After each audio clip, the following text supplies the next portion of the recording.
Myanmar में सैन्य तख्तापलट के खिलाफ लोगों का गुस्सा बढ़ता ही जा रहा है और अब प्रदर्शनकारियों ने सुरक्षा बलों पर सख्ती करनी शुरू कर दी है। शनिवार को सुरक्षा बलों ने देश के दूसरे सबसे बड़े शहर मांडले में गोलियां चला दी, जिसमें 2 प्रदर्शनकारियों के मौत होने की खबर है। रिपोर्ट्स के मुताबिक मांडले में एक प्रदर्शनकारी के सिर में गोली लगी, जिसकी वजह से मौके पर ही उसने दम तोड़ दिया। वहीं एक व्यक्ति के सीने में गोली लगी, लेकिन अस्पताल ले जाने के दौरान उसने भी दम तोड़ दिया।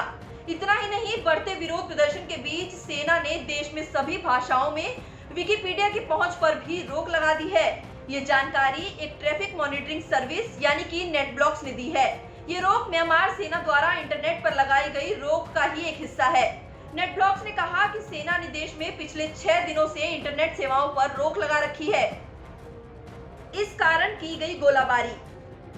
रिपोर्ट्स के मुताबिक 1000 से ज्यादा प्रदर्शनकारी पुलिस को रोकने के लिए शिपयार्ड के बाहर जमा हुए थे। शनिवार दोपहर तक पुलिस और प्रदर्शनकारियों के बीच माहौल तनावपूर्ण बना रहा, जिसके बाद पुलिस ने भीड़ को खदेड़ने के लिए आंसू गैस के गोले बरसाने शुरू कर दिए और वाटर कैनन का भी सहारा लिया, जिसके बाद हिंसक हुए प्रदर्शनकारियों को संभालने के लिए रबर की भी गोलियां चलाई गई। लेकिन प्रदर्शनकारी इतने भड़के हुए थे कि पुलिस को असली गोलियां भी चलानी पड़ गई।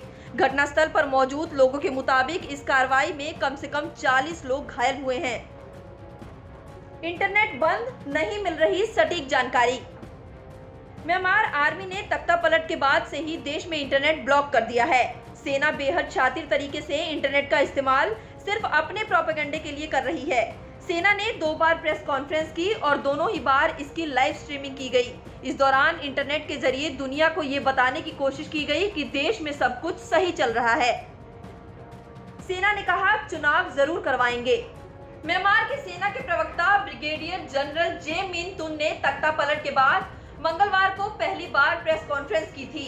उन्होंने कहा था कि हमारी कोशिश ये है कि देश में जल्द से जल्द चुनाव करवाए जाएं और जो पार्टी जीते उसे सत्ता सौंप दी जाए।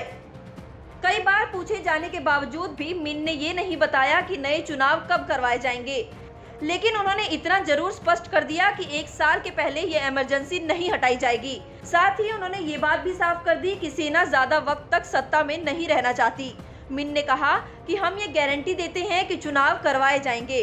सेना ने कुछ देर के लिए इंटरनेट खोला और इस प्रेस कॉन्फ्रेंस को लाइव स्ट्रीम किया, लेकिन उसके बाद से दोबारा इंटरनेट को बैन कर दिया गया। और अब विरोध प्रदर्शन के बीच सेना ने देश में सभी भाषाओं में विकिपीडिया की पहुंच पर भी रोक लगा दी है।